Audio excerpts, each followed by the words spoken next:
जब कष्ट करतौ, दिया बाबूता के जब कष्ट करतौ, पलंग के पलाई बड़ी मस्त लागतौ।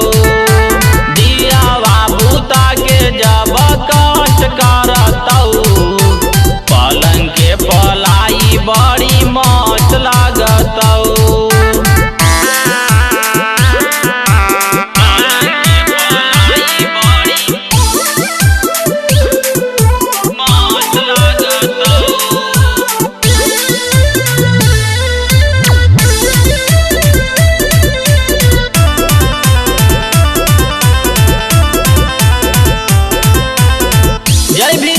घरवा में गे मरदा सुतई भी, रतिया वाला सिनवाया दिनवा में देखई भी, दिनवा में देखई भी।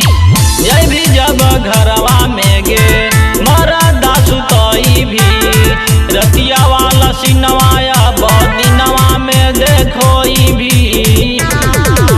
कुछो न करबे दर्द से मरबे नाश करतौ, कुछो न करबे दर्द से मरबे नष्ट करतौ। पलंग के पलाई बड़ी मस्त लागतौ, दिया बाबूता के जब कष्ट करतौ, पलंग के पलाई बड़ी मस्त लागतौ।